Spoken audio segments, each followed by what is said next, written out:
Everything in my world is built on order. At Fort Hood, Texas, the discipline of the U.S. Army isn't just a career, it's the wall I built to bury the past. I was performing a routine administrative inspection in General Robert Alden's office. The polished mahogany desk, the crisply placed flags, everything reflecting his authority.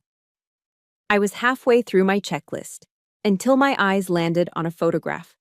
A 6-year-old girl, brown curls, haunting blue eyes. The silver frame was engraved with the name, Emily. The world went silent. I knew that face. It was Lily, my best friend from St. Mary's Orphanage. The folder slipped from my hand, scattering papers across the plush carpet. My throat closed. "Is there a problem, Major Estes?" General Alden's voice cut through the silence, sharp and authoritative. He had seen me tremble. I turned, struggling to find my soldier's voice. "Sir, this girl, the child in the picture."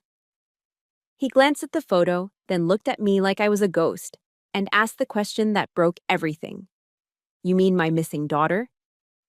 The hum of the building's air conditioning, the distant sound of boots on linoleum, the ticking of the grandfather clock in the corner.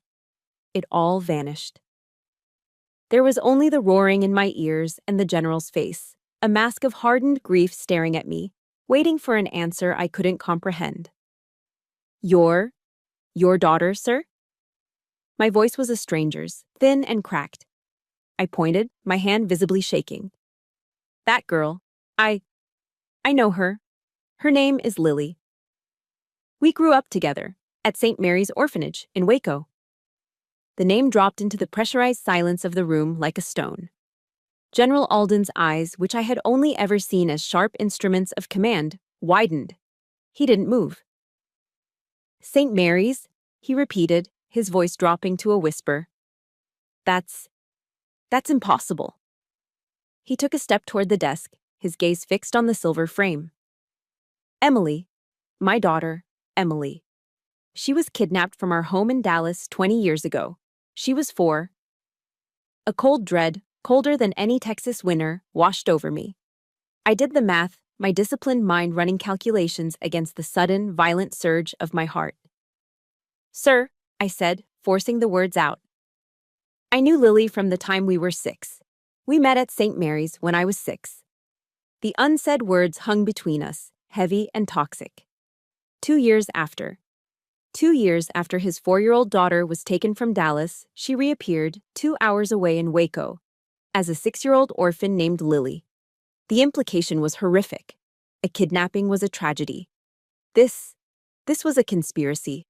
It meant someone had found his daughter, hidden her, renamed her, and thrown her into the system. They hadn't just stolen a child. They had erased her.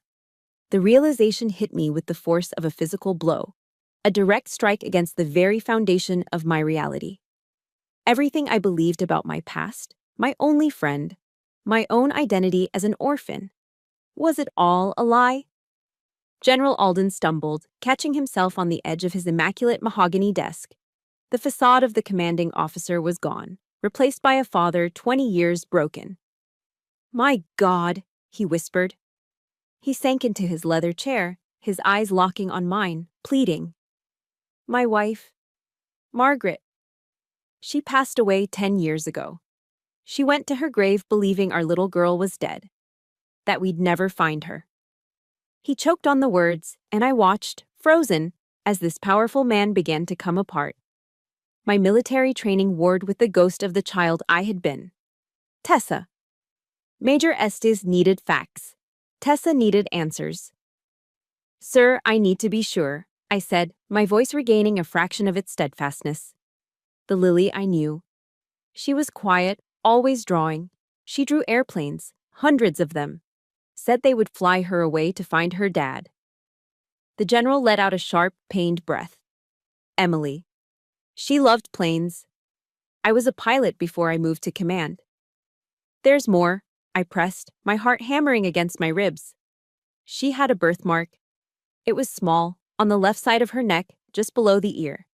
It was shaped like a crescent moon." That was the final blow. General Alden didn't just flinch, he nearly collapsed. He buried his face in his hands, his broad shoulders shaking with a grief so profound it filled the room.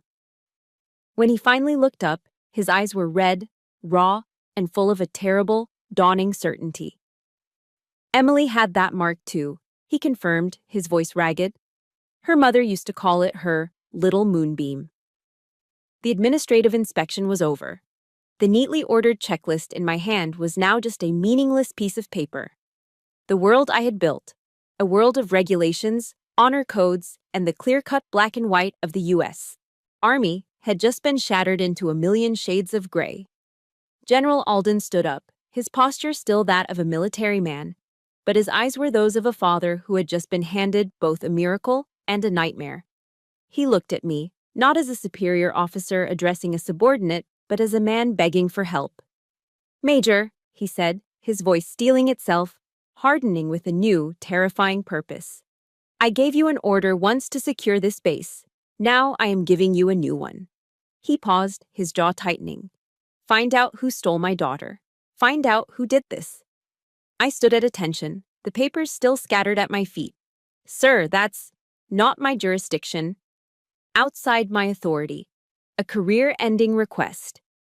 But I didn't say any of that, because in that moment, I wasn't just Major Celine Estes, I was Tessa. And I was looking at a picture of Lily. The U.S. Army values are loyalty, duty, respect, selfless service, honor, integrity, and personal courage. I had lived my life by them. But another, older code was rising up inside me, a promise made by one terrified child to another in the dark of a dormitory at St. Mary's. "I understand, sir." I didn't sleep that night. My quarters at Fort Hood felt cold, sterile. The medals and ribbons hanging on my dress uniform, the armor I had so carefully assembled over 15 years, seemed worthless, like polished trinkets. They were for Major Estes, a woman who followed orders and believed in the system. But the system had failed Lily. I sat on the edge of my bed, the silence of the night amplifying the one memory I'd tried to bury deeper than all the others. It was the day I was adopted. I was leaving. Lily had grabbed my hand, her small body trembling. "Don't go, Tessa. Don't leave me here." "I'll come back for you, Lily Pad," I had promised, my own voice tight with tears. "I promise." And she had looked at me with those haunting blue eyes and whispered the words that had echoed in my nightmares ever since. "Tessa will never abandon me." But I had. I had been adopted, given a new name, a new life, and I had left her behind. The guilt was a physical weight, one I had carried into every mission, every promotion. Now, I knew. She hadn't just been left behind. She had been hidden. The rage, the guilt, and the shock coalesced into a cold, hard resolve. This wasn't a general's order anymore. This was a personal mission. This was about keeping a promise. At 0400, I moved from my bed to the desk. I opened my government-issued laptop, the green glow of the screen illuminating my face. My fingers, steady and sure, moved over the keys. I bypassed my military network and opened a standard browser. In the search bar, I typed the words that would end one life and begin another. St. Mary's Orphanage, Waco, TX. My new mission had officially begun. The decision made at 0400 was an order my body executed at 0500. There was no sleep, only the cold, sharp focus of a new mission.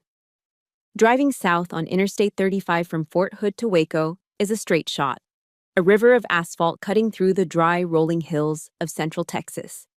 I'd made the drive before, but as a different person.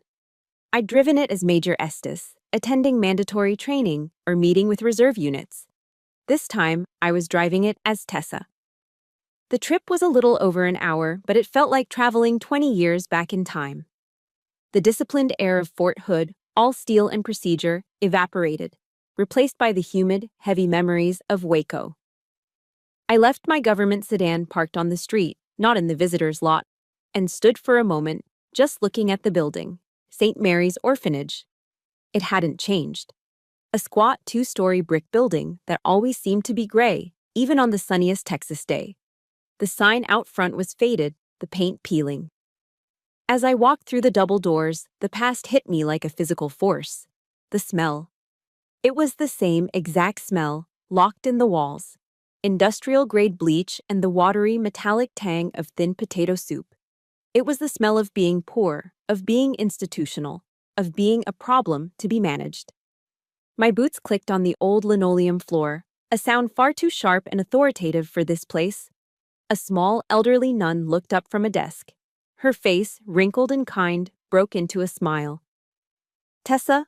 My goodness. Tessa, is that you?" It took me a second. "Sister Agnes." She hurried around the desk, her arms open. I was stiff, unused to this, but I let her hug me. She was the only kind one. "We were so proud when we heard you'd joined the army," she said, pulling back. My, a major. Look at you." "It's good to see you, sister," I said, my voice betraying none of the turmoil inside. This was a reconnaissance mission. "I'm here on a personal matter. I'm looking for information about another girl who was here with me." "Lily." Sister Agnes's smile faded. "Ah, sweet Lily. Yes. I remember her." She led me to a back office, a tiny room filled with filing cabinets that looked as old as the building. That poor, dear child. She pulled open a drawer marked LM. She was so sad when she first came to us. "Do you remember Tessa? She used to cry every single night for the first year, just sit on her cot and cry, calling for her daddy." My heart clenched. Calling for her daddy. A daddy who was in Dallas, searching the country for her. Sister Agnes pulled out a file. It was pathetically thin. My own military record was thicker than a phone book. Lily's entire life was a few stapled sheets of cheap paper. Sister Agnes handed it to me. She was transferred out in 2006. A nice couple, I was told. I opened the file, my fingers tracing the faded ink. Lily. Age 6. Admitted. Age 8. Transferred. I was looking for a name, a family, anything. Instead, all I found was a code. "Transfer authorized by State Social Services," I read aloud. "Reference code 77HC. "That's all it says," Sister Agnes said, her voice full of sorrow. "It was all handled by the state. It was very sudden, as I recall." I held that thin file in my hand. The cheap paper, the bureaucratic code. It all felt so cold. And as I stood there, the smell of bleach and old soup filling my lungs, the past didn't just tap me on the shoulder. It grabbed me by the throat. The memory was so vivid, it was almost real. I wasn't Major Estes, I was 8-year-old Tessa, and I was back in the cafeteria. Lily had just dropped her bowl. The sound of cheap ceramic shattering on the linoleum echoed in the huge, half-empty room. Thin potato soup and broken pieces spread across the floor. Lily froze, her small body trembling, and then the shadow fell over us. Mrs. Gable, the orphanage manager, a large, bitter woman who seemed to hate the very children she was paid to care for. "You clumsy, stupid girl." Gable's voice wasn't a yell, it was a growl. Lily flinched, tears instantly welling in her blue eyes. I'm sorry." Slap. The sound was sharp, like a firecracker. Mrs. Gable had slapped Lily across the face, so hard the little girl stumbled backward. "Sorry doesn't fix the plate, you useless girl." Gable loomed over her. "You think anyone cares about you? You think you're special? Your parents dumped you at a gas station like garbage. You're nothing." I saw red. Before I could even think, I had launched myself forward, a tiny, furious shield, standing between Gable and Lily. "Leave her alone," I yelled, my own small fists clenched. Mrs. Gable just laughed. It was a cold, cruel sound. She looked down at me, and then at Lily hiding behind me. Her lip curled in that familiar sneer. "Oh, look," she said, her voice dripping with contempt. "Two pieces of trash, protecting each other. You listen to me, Tessa. You think you're tough? You think you matter?" She leaned in close, her voice dropping to a whisper that cut deeper than any slap. "You will never be anything, neither of you. You're the discards of society. You're worthless." I snapped back to the present. My hand was gripping the file so tightly, the paper was crumpled. Sister Agnes was looking at me, her head tilted in concern. "Tessa? Are you all right, dear? I forced my hand to relax. I took a slow, steadying breath, shoving the 8-year-old girl back into her box. Major Estes was back in control. Mrs. Gable, I said, my voice cold. Is she still here? Oh, heavens no, Sister Agnes said, crossing herself. She was let go years ago. Thank the Lord. A cruel woman. She was a monster. Those words, trash, worthless, discards, they weren't just insults. They were a branding. They were the reason I joined the army. They were the reason I pushed myself to be perfect, to be so disciplined, so valuable, that no one could ever call me worthless again. And they were the words that had defined Lily's entire stolen life. Sister, I said, my tone shifting back to the investigation. You said the transfer was sudden. Do you remember who came for her? The social worker? Sister Agnes thought for a moment, tapping her chin. No, it wasn't a social worker. I remember now. It was a man. A very polite, official-looking man. She looked at my uniform, the bars on my shoulders, the ribbons on my chest.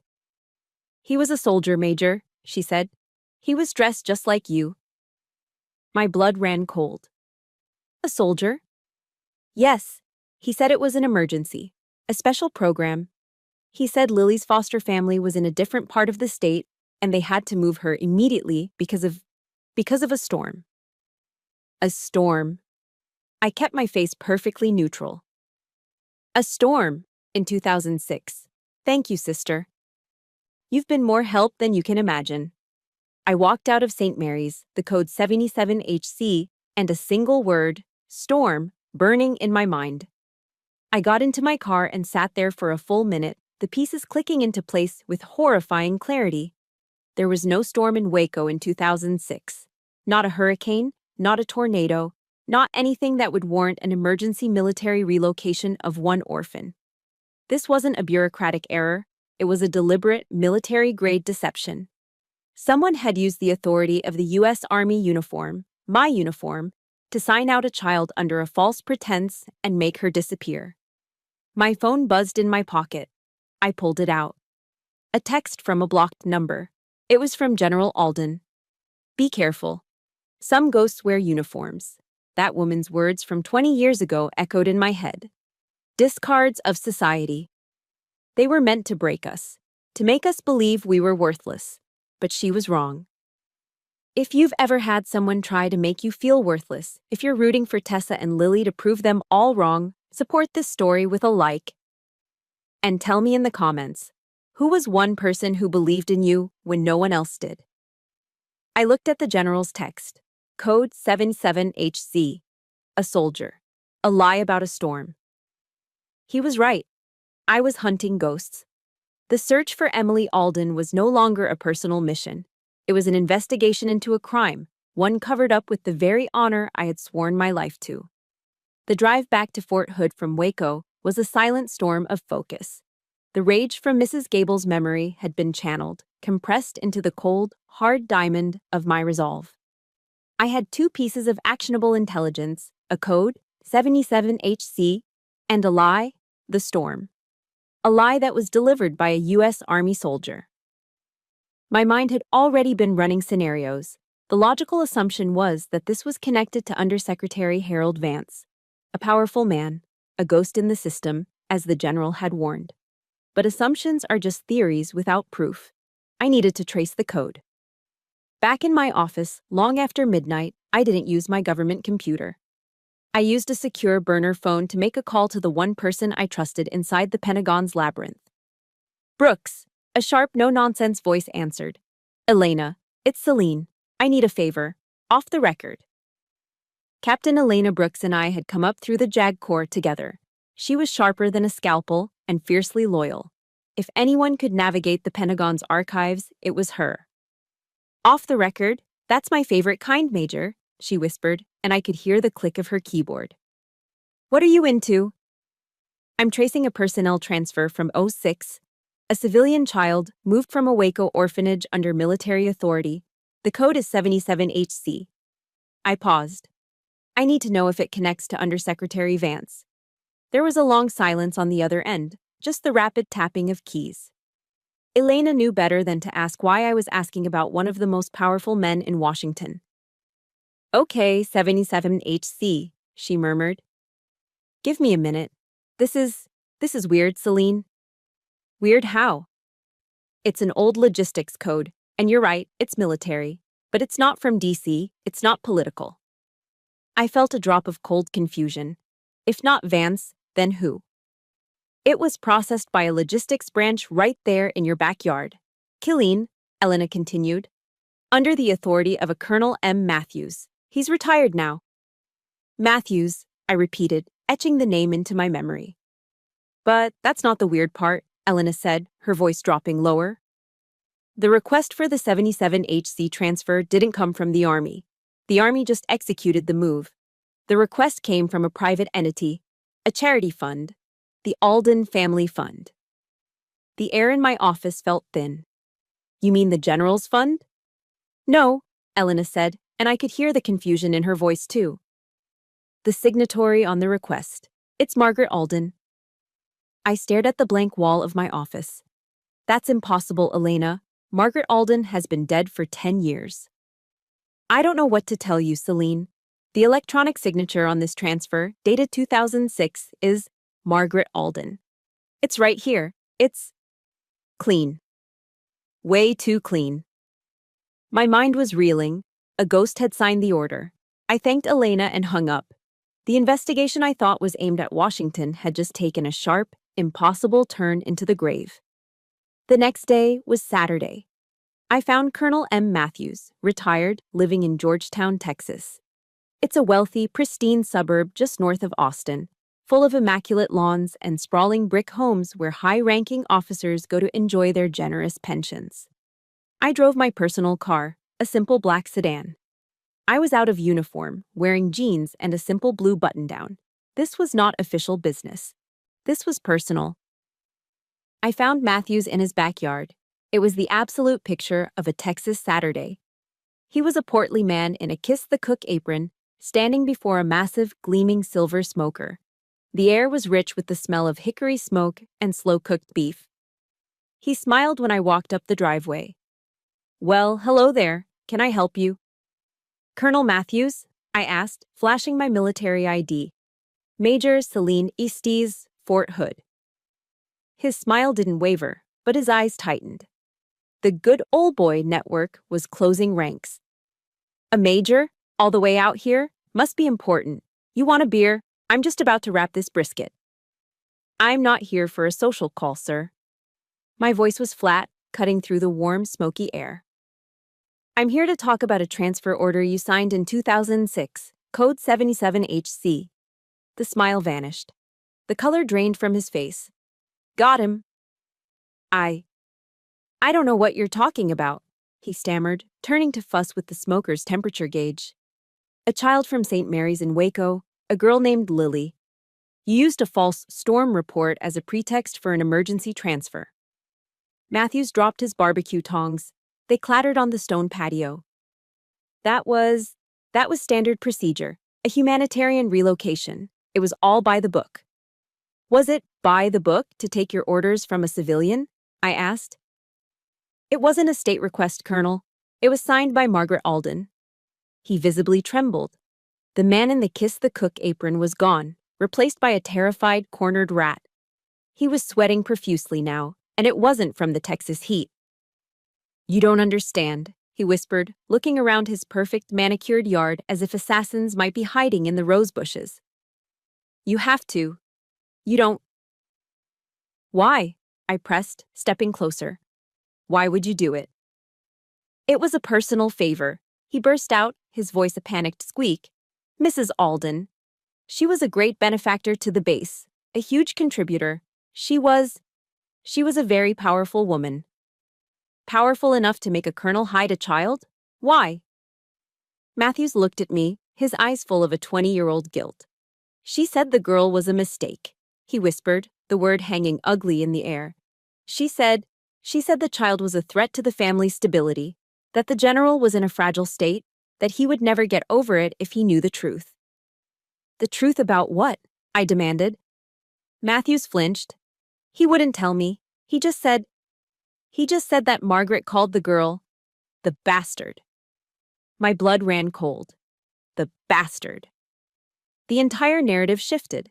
This wasn't a political kidnapping. This was a family purge. A wife lying to her husband, using the power of the U.S. Army to erase her husband's mistake. General Alden wasn't a conspirator. He was the target of the conspiracy. His own wife, the woman he thought had died of grief, had been the one to stick the knife in his back. She had lied to him for years, letting him search for a daughter she had already found and buried. I had what I needed. I turned to go, leaving Matthews to his brisket and his conscience.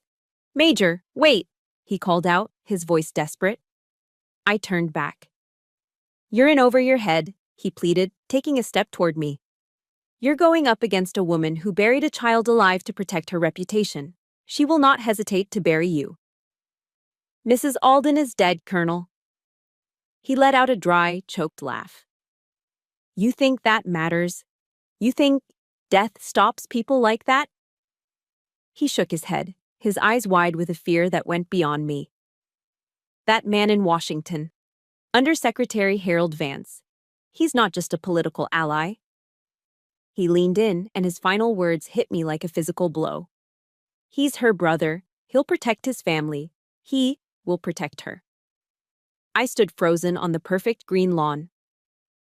It all clicked into place. The power, the cover-up, the lie. This wasn't a simple investigation. It was a wall. A wall of the elite, built by family, cemented by power. And I was standing on the outside, a lone major with nothing but a ghost story. The drive from Georgetown back to Fort Hood was a blur of adrenaline and ice. The smoky smell of Matthews's barbecue grill was gone, replaced by the sterile, recycled air of my car. Margaret Alden. The name was a death knell. A wife, supposedly dead from grief, was the architect of the entire lie. A brother in Washington, Harold Vance, was the enforcer. This wasn't just a cover-up. It was a family conspiracy of the highest order, using the U.S. Army as its private cleaning service. And General Alden, he was the primary victim. I drove straight back to the base. The sympathy I felt for him, the shared sense of mission, it was now eclipsed by the urgency of the truth. He had to know. He was the only one with the power to fight a ghost and a sitting undersecretary. I requested an immediate, private audience. His aide, a young captain, looked surprised, but slotted me in. "The general has 10 minutes, Major." I walked into that same office, the one where my world had shattered just days before. The polished mahogany desk, the perfectly aligned flags. It all seemed like a stage set for a play. General Alden was standing by the window, looking out over the parade ground. He looked tired. "Major," he said, not turning. "You have news?" "Yes, sir, I do." My voice was formal, respectful. This was the moment of revelation. This was when he would finally understand the scope of the betrayal. I laid it out with military precision. "Sir, I traced the 77HC code. The transfer was authorized by a Colonel Matthews, retired from a Killeen Logistics Unit." He turned, his eyes fixed on me. "Go on." "Matthews confessed, sir. He said the order didn't come from the Army. It came from a private fund." I took a breath, bracing myself to deliver the blow. The Alden Family Fund. The signatory was Margaret Alden. I expected shock. I expected grief. I expected rage. What I got was silence, a cold, heavy, terrifying silence. General Alden's face, which had been open and vulnerable, hardened.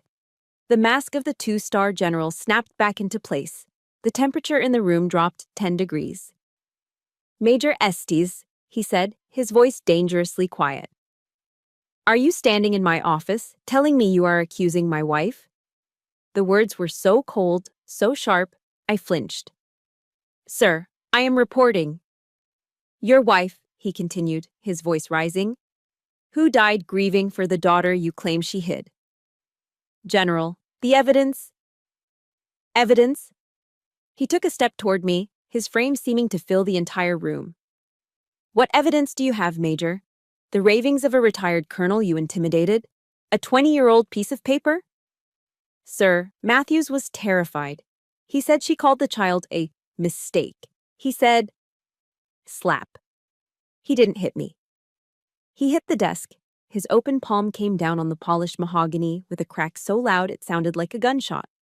The framed photo of Lily, of Emily, jumped and fell on its face. Enough! He roared. I stood my ground, but my blood ran cold. This wasn't the man who had begged me to find his daughter. This was a different man, a man blinded by a pain so deep he couldn't see the truth. Sir, I am only reporting the facts. Your facts? He shouted, his face now inches from mine, mottled with rage. Or is this the fantasy of a jealous orphan, someone who grew up with nothing, envying what everyone else has?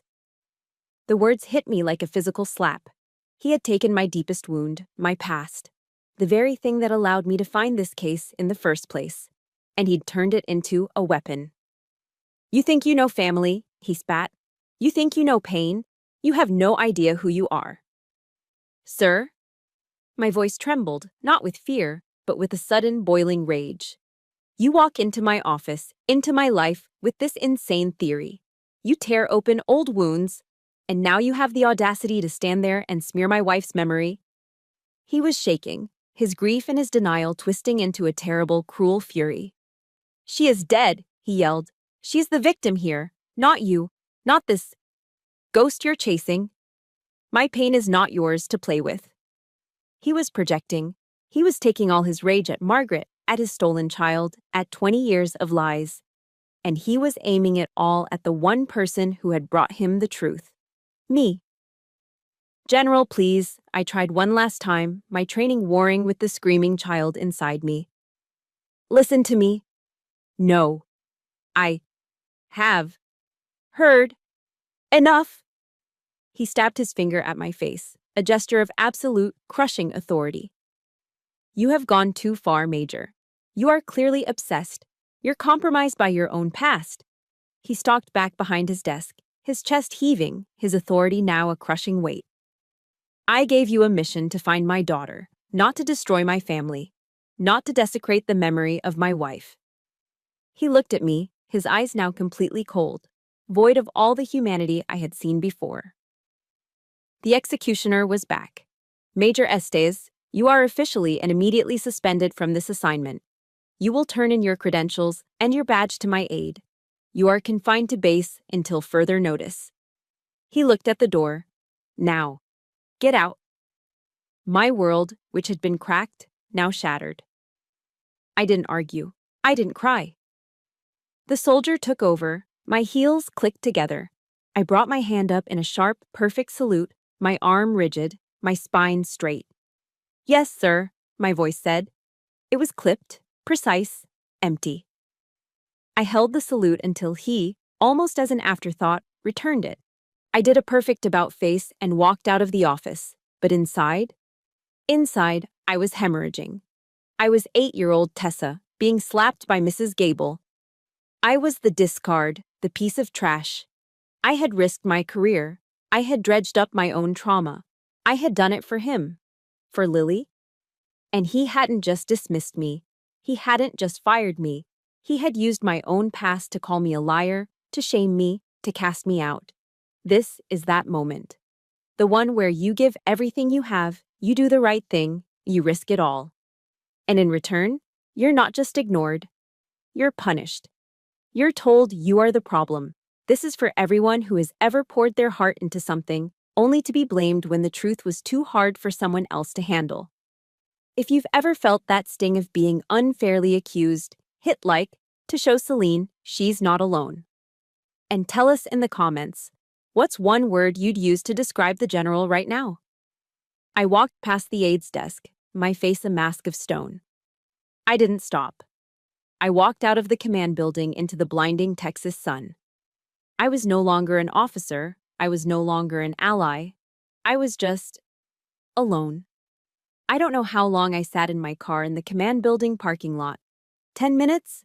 20. The Texas sun was a merciless white hammer, beating on the windshield, turning the sedan into a sauna. I didn't feel it. I just felt cold. Finally, my training kicked in. A non-functional soldier is a liability. I put the key in the ignition. I put the car in drive, and I left. I drove. I didn't have a destination. I just drove. I drove past the main gate, past the endless strip malls of Killeen, past the fast food joints and the pawn shops that line the edges of every military town. I was driving aimlessly, a ghost in my own life. Suspended, confined to base. But it was the other words that were stuck on repeat, a vicious loop playing in my head. You're compromised by your own past. Just the fantasy of a jealous orphan. What do you know about family? The mask of major STEs, the one I had spent 20 years building, welding shut, and polishing. It had been shattered.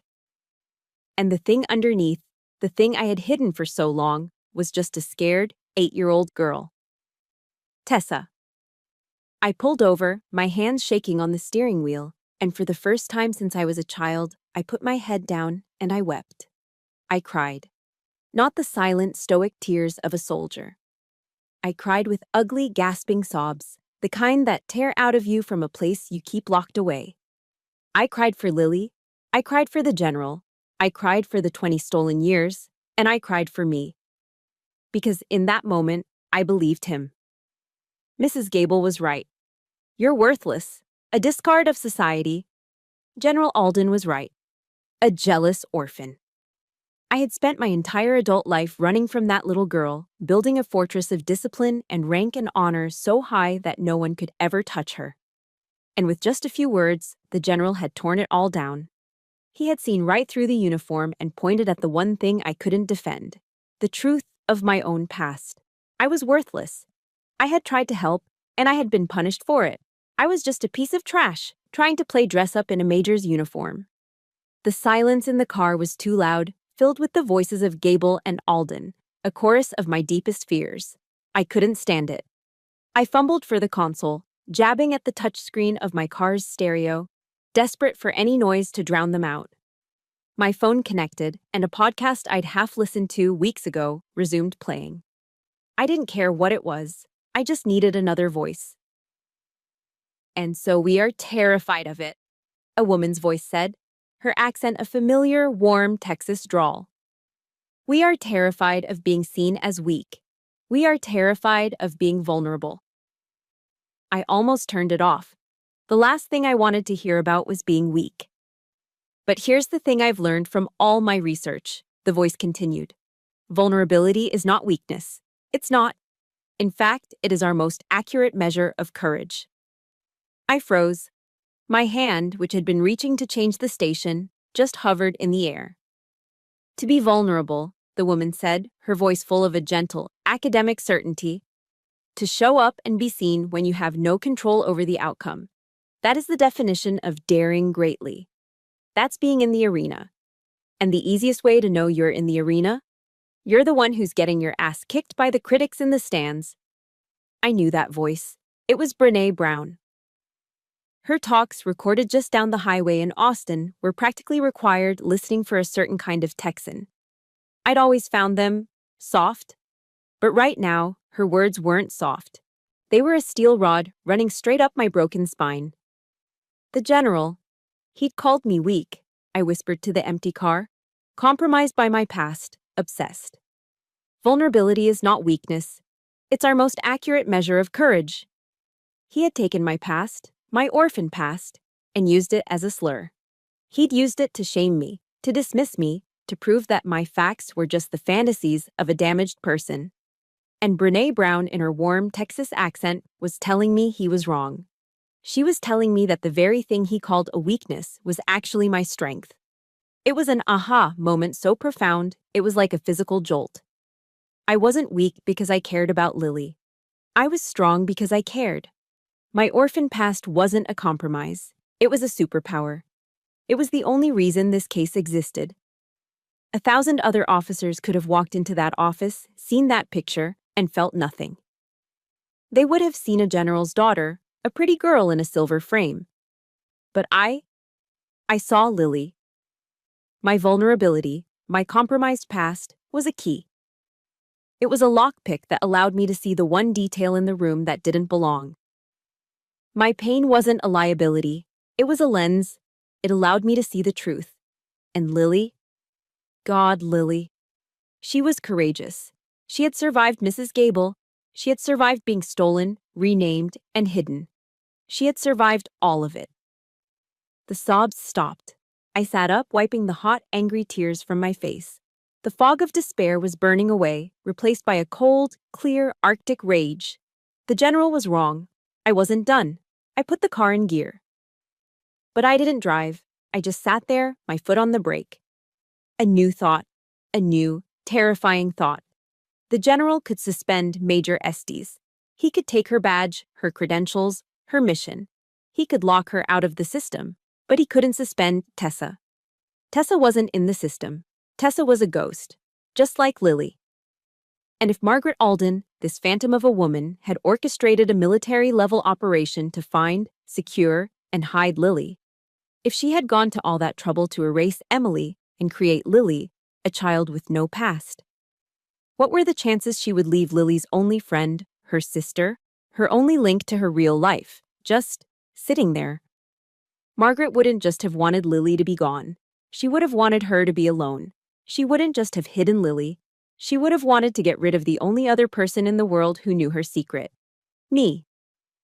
Tessa. My heart was hammering against my ribs. This wasn't just about Lily anymore. Margaret Alden didn't just want Lily to disappear.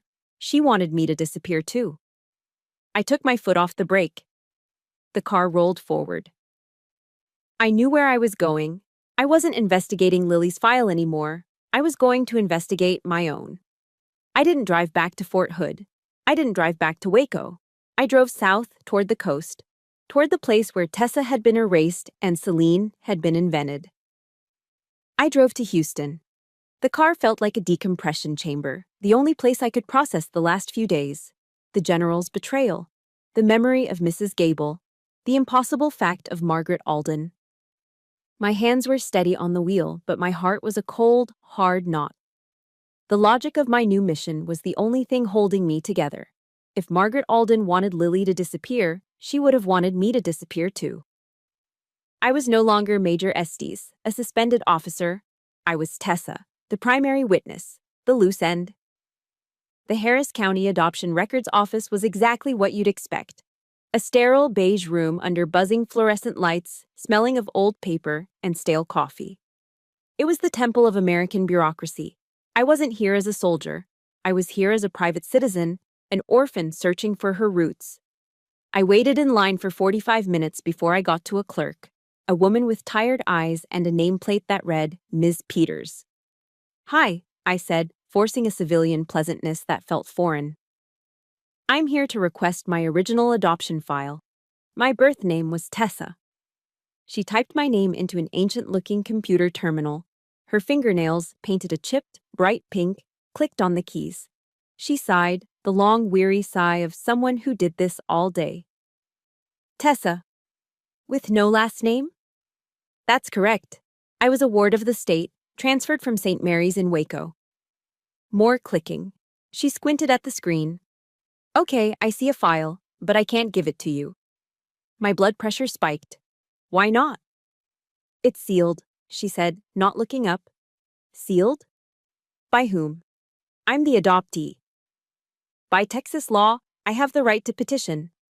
"It's sealed by request of the sponsor, ma'am," she said, her voice flat, already looking past me to the next person in line. The word hit me. "Sponsor?" My voice was sharper than I intended. I thought I had a normal adoption. From the state. Ms. Peters finally looked at me, annoyed. She sighed again, clicked a few more times, and read from the screen in a monotone. "It says here a significant private donation was attached to your case. The adoption was fast-tracked. As part of the deal, the file was sealed. Nothing I can do." Next. I was dismissed. I stood there, stunned. A sponsor? A donation? I walked out of the government building and into the humid Houston air. My investigative mind was racing, connecting dots. A sealed file. A fast-tracked adoption. This wasn't normal. This wasn't the state finding a home for a lonely orphan. This was a transaction. A sealed file just means you have to find the person who has the key. It took me 6 hours, a database search using my private investigator's license, and a lot of dead-end phone calls. But I found her. The social worker. The woman whose signature was at the bottom of my adoption placement. Her name was Joan Albright. Retired. Living in a small condo in Galveston. I drove the 50 miles to the coast, the air getting thicker, saltier.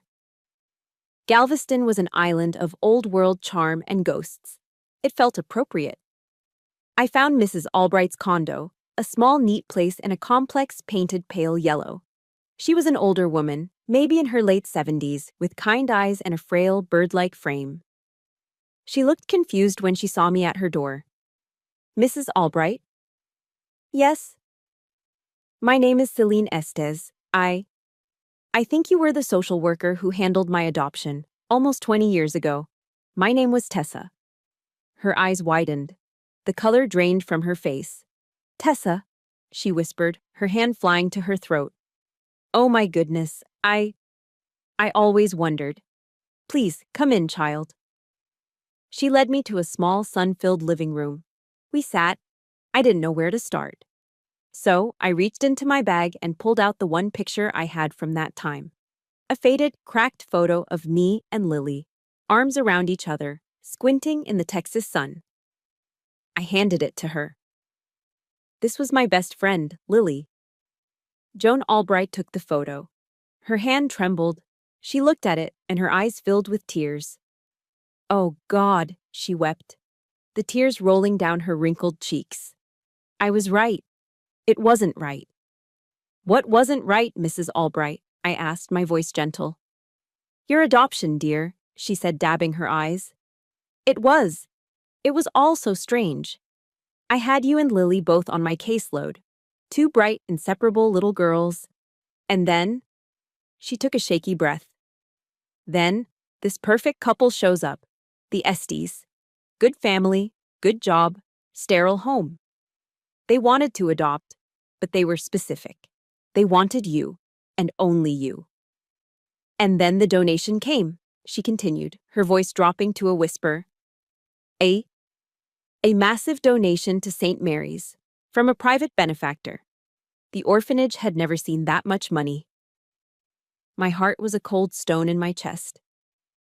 "And the donation," she said, looking me right in the eyes, "it came with a condition. That you, Tessa, be removed from St. Marie's. Immediately." "They wanted to separate us," I whispered. "They didn't just want to separate you," she said, her voice full of an old, deep guilt. "They wanted to expedite you," I argued. I said it was unethical to break that kind of bond. I said you and Lily were sisters in all but blood. But the money? It was already in the bank. The lawyers got involved. My boss told me to sign the papers or lose my job. It was all legal. It was a private adoption, sponsored. The final piece of the puzzle. The one I was dreading. "Who?" I asked, my voice barely audible. "Who was the sponsor, Joan?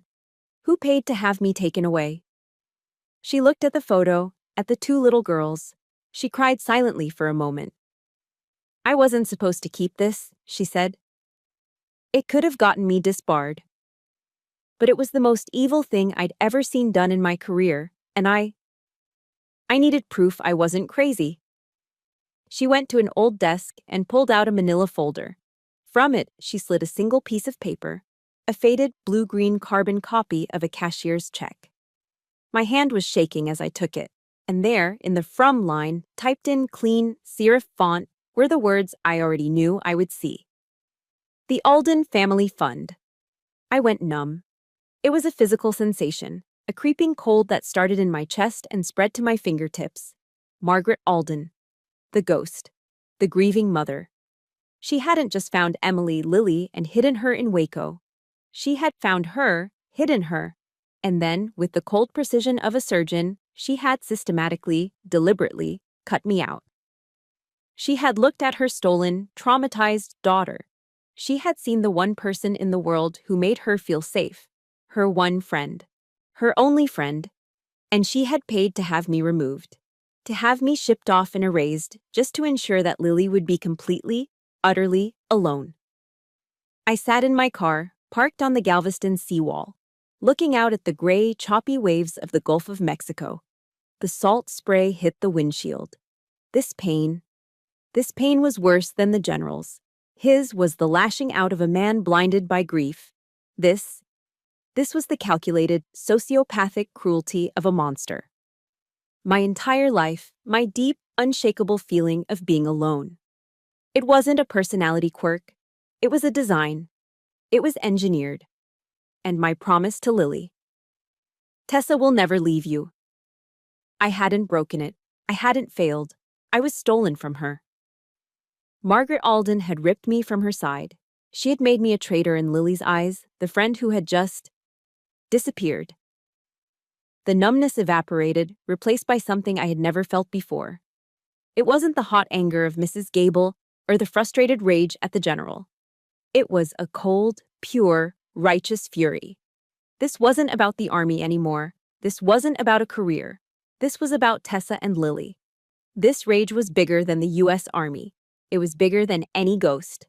And now there was nothing in this world that could stop me. The rage that had carried me out of Galveston was a high-octane fuel. It burned cold and clean, propelling me back to my apartment in Killeen with a singular purpose. I was no longer Major Estes, the suspended officer. I was Tessa, the investigator, and I had a warrant of my own. I tore my apartment apart, not in chaos, but with precision. I found the file I had copied from Colonel Matthews's office. Back then, I had been looking for a political connection, for Harold Vance. I had been looking for a soldier. Now, I was looking for a mother. I scanned the documents again, my eyes flying past the military codes and logistics jargon. I was looking for the civilian side, the placement, the handoff, and there it was. It wasn't a military base. It wasn't a government facility. It was an address. A simple, residential address in Lake Charles, Louisiana.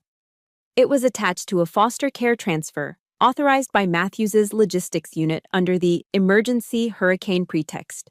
The receiving family's name, Carter. The rage didn't evaporate. It solidified into a plan. I didn't sleep. I packed a small duffel bag, my personal laptop, and the picture of me and Lily. I didn't take my uniform. I got in my car and drove east on US 190 toward the border.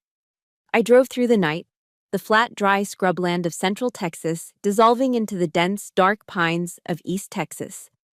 I crossed the Sabine River as the first hint of dawn was bruising the sky. The moment I crossed the border, the world changed. I left the dry, disciplined, predictable world of Texas and the U.S. Army behind. I had entered Louisiana. The air itself was different. It was thick, humid, and heavy, smelling of damp earth, pine, and the distant salty tang of the Gulf of Mexico. This was Creole country.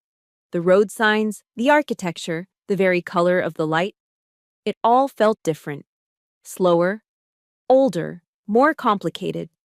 It was a fitting place to find a ghost.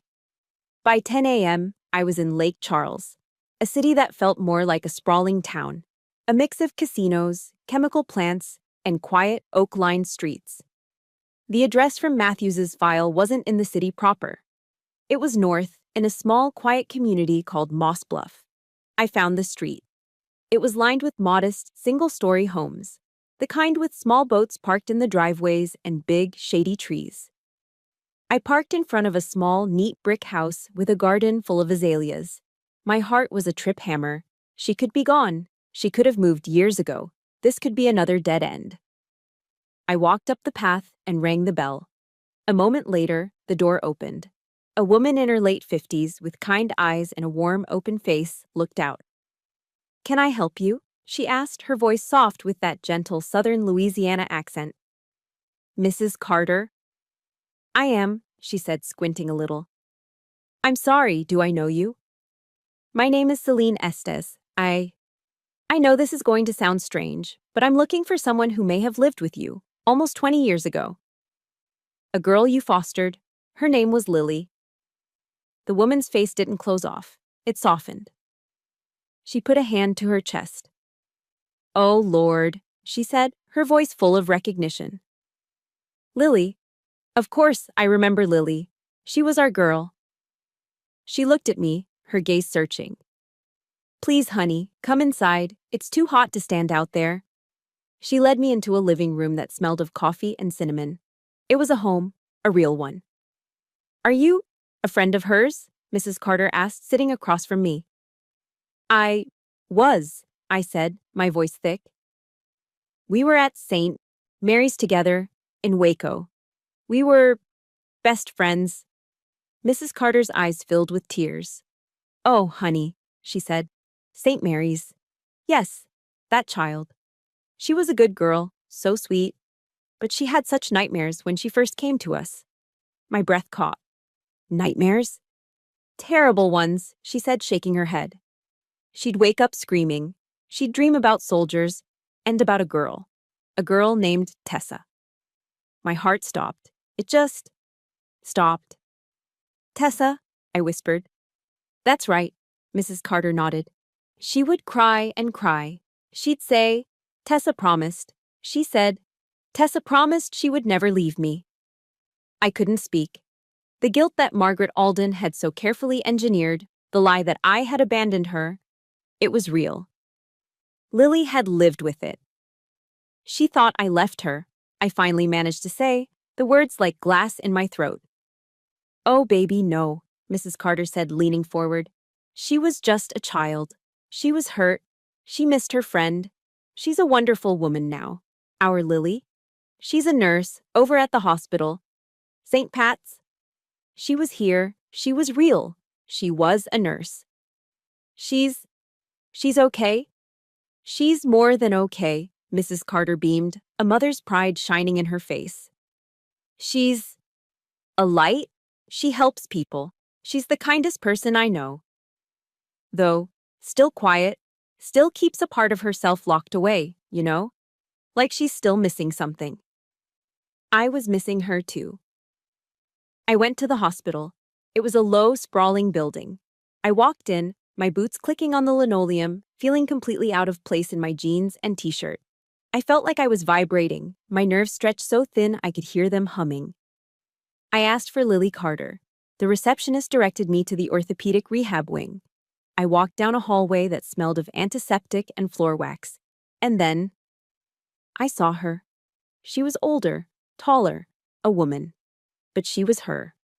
The same wild, curly brown hair, pulled back in a ponytail. The same pale skin. She was standing next to an elderly man who was struggling with a walker. She was leaning in, speaking to him with a gentle patience, her smile soft. And then she looked up. She looked right at me, standing at the end of the hall. She froze. Her smile faded. Her hand, which had been on the man's arm, just stopped. The man looked at her, confused. "Lily? Honey?" She didn't hear him. She was staring at me. Her eyes, they were the same piercing, haunted blue eyes from the photograph, the same eyes I remembered from the playground at St. Mary's. She looked at me like she was seeing a ghost. I couldn't move. I couldn't breathe. This was it. 20 years. 20 years of lies and pain and separation, all collapsing into this one silent moment in a hospital hallway. I took one shaky step forward. "Lily?" Her mouth opened, but nothing came out. "It's me," I whispered, the tears I'd refused to shed finally blurring my vision. "It's Tessa." We sat by the lake, just outside the hospital. The air was thick and humid, the sound of cicadas a dull roar in the background. She was still in her blue scrubs, her hands clasped so tightly in her lap, her knuckles were white. I told her everything. I told her about the photo on the general's desk. I told her his name was Robert Alden and that he was her father. I told her about the birthmark, the little crescent moon near her collarbone. She unconsciously reached up and touched the spot, her eyes wide. And then I told her the hardest part, the part I had just learned. I told her about Margaret, the wife, the ghost, the woman who had hired soldiers to move her, to hide her. And then I told her the truth I had learned in Galveston. About the check. about the sponsorship, about how I hadn't left her. I was taken. When I finished, she didn't cry. She just sat there, staring out at the dark water. The silence stretched, heavy and hot. Finally, she spoke. Her voice was quiet, a soft Louisiana whisper, but underneath it, there was a core of steel I recognized. "That woman," she said, her voice shaking with a cold, precise anger. "She didn't just take my life." She turned to look at me, her blue eyes, his blue eyes, boring into mine. "She took my father, and she took my only friend." She held my gaze. "She took everything." I reached out and put my hand over her clenched, white-knuckled fist. "It's time to take it back," I said. "Both of us." The drive back to Texas was a blur of asphalt and adrenaline. We didn't talk much, Lily and I. We didn't need to. A 20-year bond of shared trauma and stolen history had been reforged in an instant, and it was stronger than steel. The rage I'd felt in Galveston had found its purpose. The quiet, deep-seated anger Lily had carried her whole life had finally found a name. We were not victims anymore. We were a reckoning. We drove back across the Sabine River, leaving the humid, moss-covered world of Louisiana behind and re-entering the harsh, disciplined landscape of Texas. But this time, I wasn't running.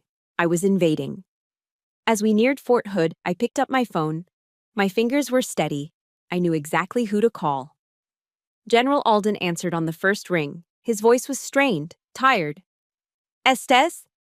"General," I said, my voice cold and flat, all military protocol gone. "I've found your daughter, Emily." Silence on the line, just the sound of a sharp, ragged inhale. She's alive?" he whispered. "She is," I said. "And she knows who you are. We're driving to your home. We'll be there in 20 minutes. "My home? Yes, of course, anything." "One more thing, General," I cut him off. "I need you to make a call. I need Undersecretary Harold Vance to be there." Another pause, this one full of suspicion. "Vance? What the hell does he have to do with this?" "He has everything to do with this," I said. "He's the reason she was hidden. He's the man who helped his sister. If you want to see your daughter, if you want the truth, make the call. He'll come. He won't be able to resist seeing this for himself." I hung up before he could argue. Lily looked at me from the passenger seat. "Are you ready for this?" I looked back at her. Her, a nurse in scrubs. Me, a suspended officer in jeans. We were the two discards of society. "Tessa promised she'd never leave you," I said. "We're doing this together." We pulled up to the General's stately home on the base, the same one where I'd had polite dinners. This time, I parked the car like I owned the place, right in the circular drive. The front door opened before we even got to the steps. General Alden stood in the doorway, a broken man. He looked 10 years older than he had just a week ago. Beside him, looking pale and furious, was Undersecretary Harold Vance. His eyes, small and dark, locked onto me with pure venom. Then the general looked past me, at the young woman standing at my side. His eyes, the same piercing blue eyes, met hers. Time stopped. His face crumpled. "Emily," he breathed. Tears were streaming down his face, completely unashamed. "Oh God, Emily, it's you." He took a shaky step forward, his arms open, his gaze fixed on her. "My child, my daughter." Lily just stared at him, her entire stolen past swirling in that one, painful look. She was trembling. The general was halfway across the foyer to her, ready to embrace the daughter he thought he'd lost forever. "Robert, don't you dare touch her." The voice was cold, sharp, dripping with ice and authority. It came from the sweeping staircase that dominated the entryway. We all looked up. General Alden froze, his arms still outstretched. He looked like he'd been turned to stone. Harold Vance closed his eyes. A small, defeated sigh escaped his lips. A woman was descending the stairs. She was in her late 50s, impeccably dressed in a dark blue sheath dress, pearls at her throat. She wasn't a ghost. She was vibrant, beautiful, and terrifyingly alive.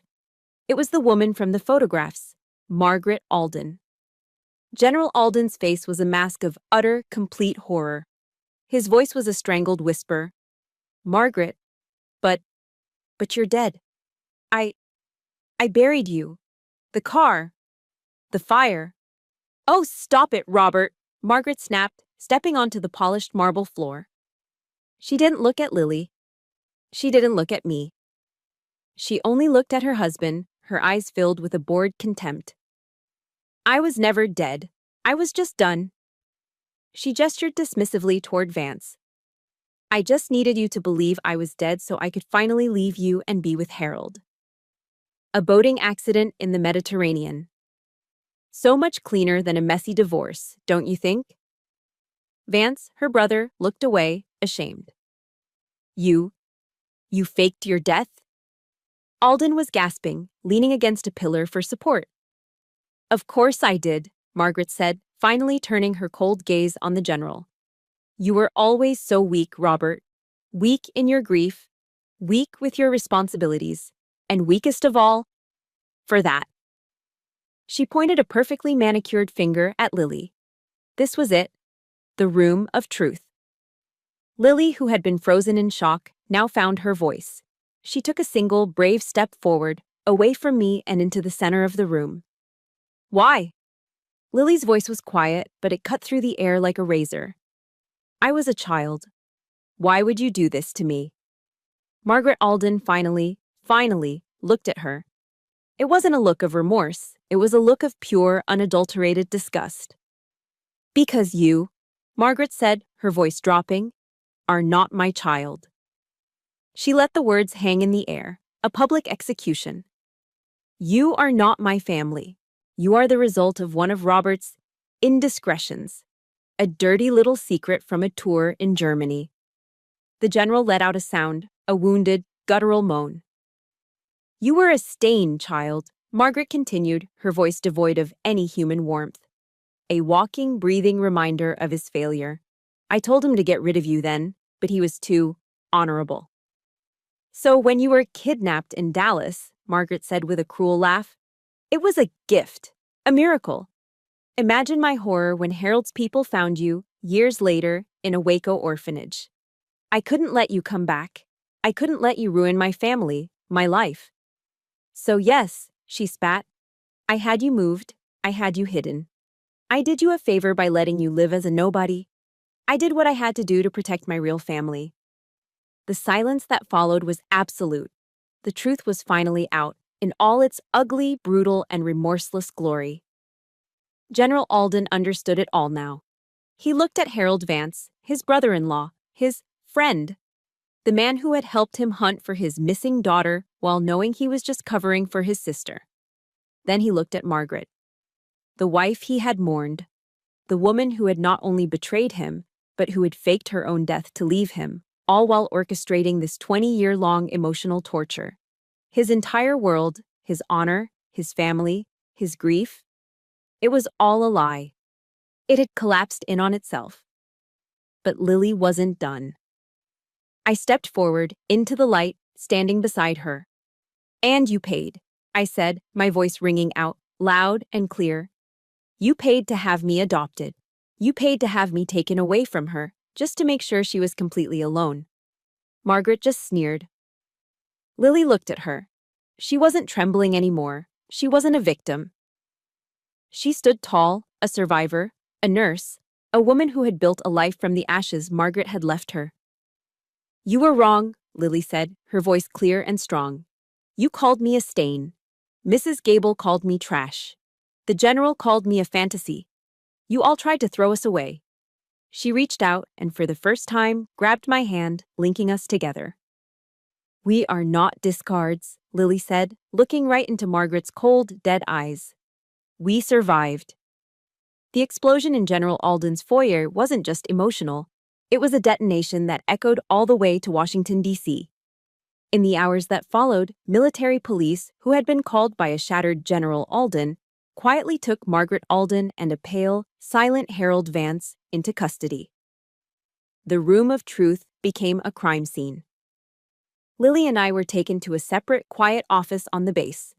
We sat in silence, two orphans in the eye of a hurricane, still clutching each other's hands. The next day, the world broke. The headlines were merciless. Pentagon Undersecretary resigns amid family kidnapping scandal. General Alden's wife, presumed dead, arrested for 20-year conspiracy. The Alden tragedy, a tale of infidelity, deception, and abuse of power.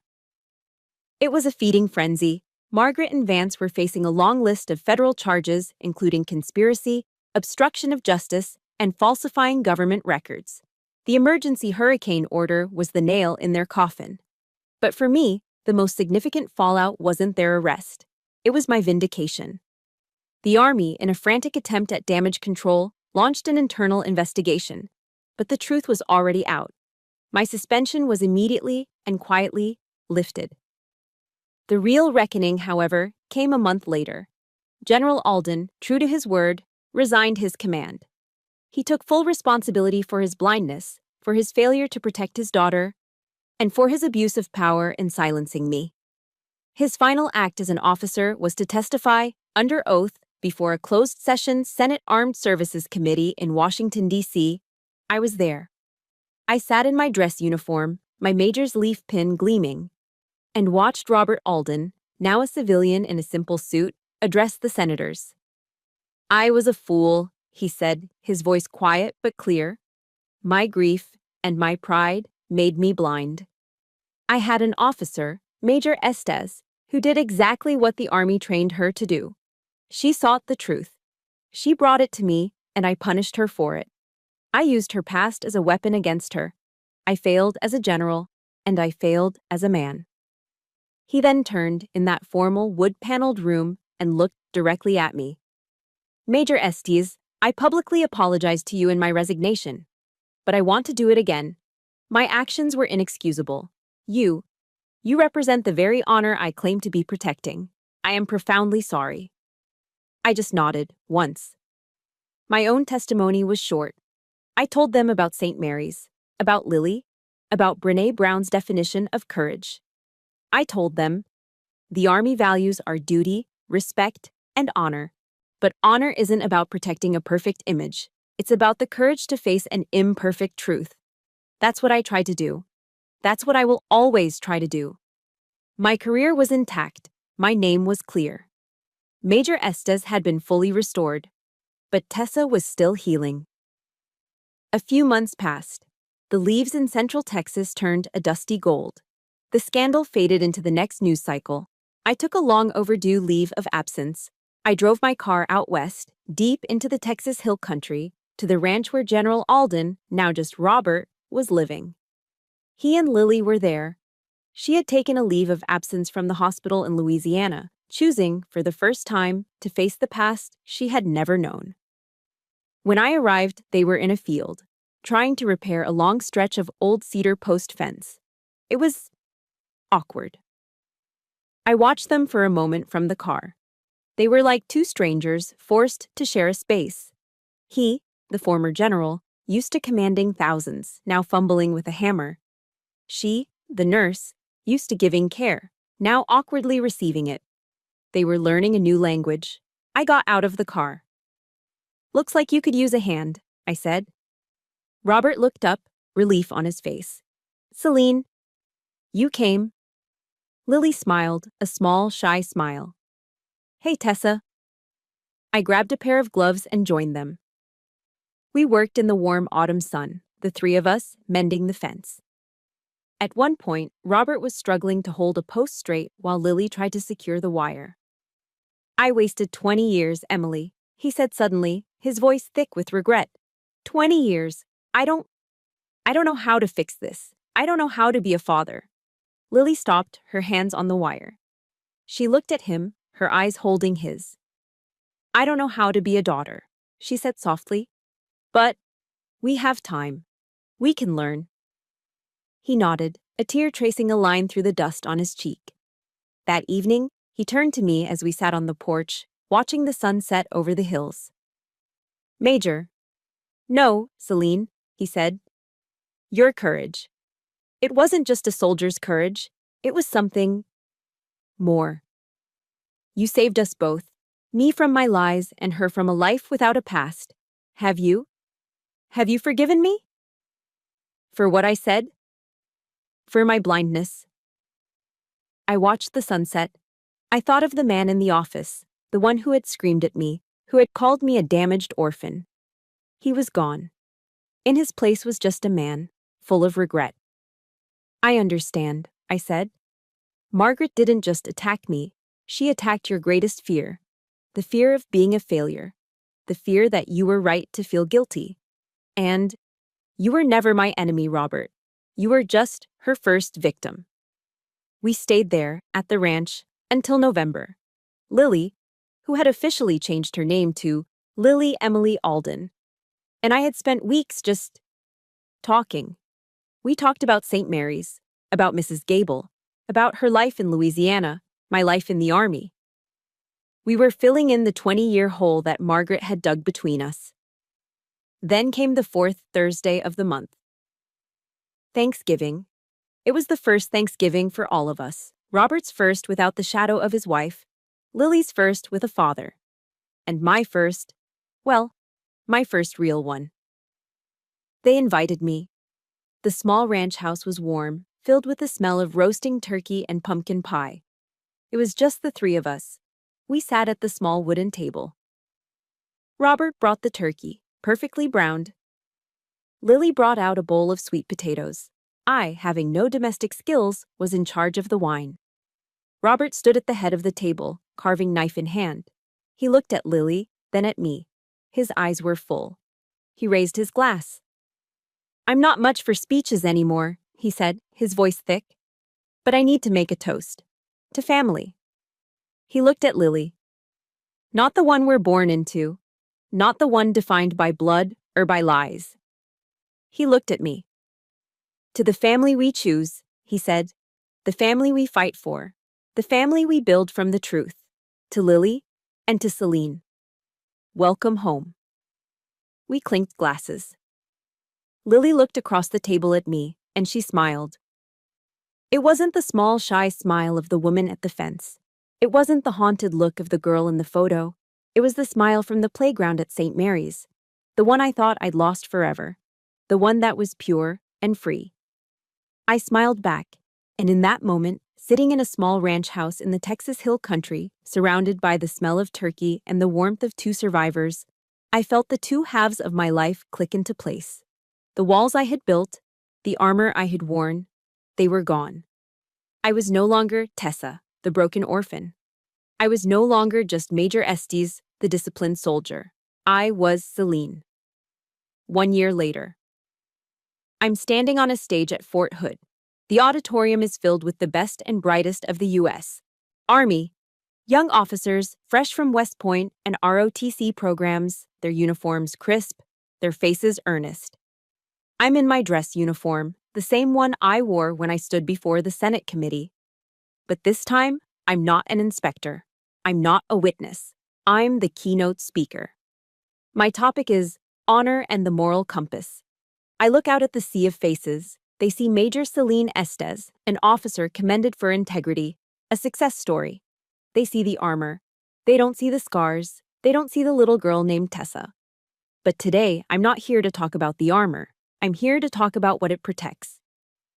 Good morning, I begin, my voice clear and steady, amplified by the microphone. The Army teaches us a lot about honor. We memorize the values: duty, respect, selfless service, integrity, personal courage. I'm not here to talk about those definitions. I'm here to tell you a story about what happens when those values are tested, not by an enemy on a battlefield, but by the very people in your own chain of command. I tell them my story. I tell them about a child in an orphanage in Waco, bullied by a cruel administrator named Mrs. Gable, who told her she was trash and would never be anything. I can see the young officers frowning, confused as to where this is going. I tell them about a grieving general, a good man, so blinded by his own pain that he used his power to silence the truth, to protect the memory of a lie. I see the officers shift, uncomfortable. We don't talk about superiors failing us. I tell them about a high society woman, Margaret Alden. and a high-ranking politician, Harold Vance, who used the full power of the United States government, false reports, sealed records, emergency protocols, to bury a child and then to bury a second child, just to protect a family's reputation. And then, I tell them about the lesson I learned in my darkest moment, sitting in my car on the side of a Texas highway. I learned about courage, I say, from a fellow Texan, a researcher named Brené Brown. She taught me that vulnerability is not weakness, but our most accurate measure of courage. My greatest wound, my past as an orphan, the thing my superior used to silence me, wasn't my weakness. It was my strength. It was the only reason I could see the truth when no one else could. I lean forward, my eyes connecting with the front row. The Army teaches you to obey the chain of command, and you must. But there will come a day when that chain conflicts with your moral compass, when you are asked to be silent, when you are told to stand down because the truth is inconvenient. Honor, I say, my voice filling the quiet hall, is not about following orders. It's not about protecting the reputation of the unit at all costs. True honor is listening to that voice inside you, that moral compass, and having the courage to speak, even when it costs you everything, even when it forces you to stand up to the very general who commands you. I finish my speech. The room is silent for a beat. Then a single captain in the third row stands up, and then another, and another. Soon the entire auditorium is on its feet, not in polite applause, but in a standing ovation. The Army's definition of honor had been challenged, and it had held. But that speech was just the beginning. The past wasn't just a story to tell, it was a call to action. Lily found her new name, Lily Emily Alden, and I found my new purpose. 2 months ago, we launched the Lily and Tessa Project. It's not a shelter, it's not a home, it's a nonprofit foundation with one goal: to give a voice to the voiceless. We fund legal advocates and private investigators for forgotten cases. Children lost in the foster care system, just like we were. Children who were moved, whose records were sealed, who were written off as discards. Our first case was a 16-year-old in Houston who had been separated from his siblings by a bureaucratic error. We got him a lawyer. They're reuniting next week. Margaret Alden used her money and power to separate us. We now use our story and the Alden name to put families back together. We are undoing what she did, one child at a time. And we're not the only ones. Robert Alden, my former general, found his own path to redemption. He and Lily, in their slow, awkward way of healing, found a shared passion. His love of flying and her childhood memory of drawing planes. They started a new program at the ranch in the Texas Hill Country. It's an aviation therapy program for veterans suffering from PTSD. They take veterans who are grounded by trauma and they teach them to fly. They give them a new perspective, a new mission. I went to visit them last week for the program's launch. They had restored a vintage 1960s trainer plane, a beautiful blue and white aircraft. As Robert was showing me the cockpit, I saw the name, painted in elegant white script on the side of the fuselage, right below the pilot's window. It was one word: Tessa. I froze. I looked at Lily, confused. She just smiled. I chose the name, she said, her voice soft. Robert asked me why. I told him. She reached out and touched the painted wing. I told him, because you, Tessa, were the one who gave me the wings to come home. I had to walk away for a moment. The name that had been my wound, my shame, the name Mrs. Gable spat like poison, was now a symbol of hope. It was a name that meant healing. Today, I'm back at Fort Hood. I'm not on stage. I'm standing in the quiet memorial grove, in front of the large granite wall etched with the names of soldiers from this base who have fallen. I used to come here and feel the ghosts. I used to feel the weight of the past, the burden of secrets. Now, I just feel peace. I've learned that the past is not a prison. It's not a life sentence. It's a teacher. It's the fire that forges the armor. My armor is no longer an empty, disciplined shell. It's filled now. Filled with purpose. Filled with family. Filled with peace. There's a Bible verse that Robert Alden quoted at the Senate hearing, a verse that has stayed with me. Matthew 10:26. For there is nothing concealed that will not be disclosed, or hidden that will not be made known. The truth always finds the light. And finally, I had found mine. I found my truth by sharing my story. But this journey isn't just about me. It's about all of us who have ever felt discarded, only to find our own strength. My story is one, but chosen revenge is a home for many. If my journey from Tessa to Celine meant something to you, please support our community. Like this story to let us know you were here, and comment below with one word that describes your legacy. Subscribe, so we can continue to find the light together.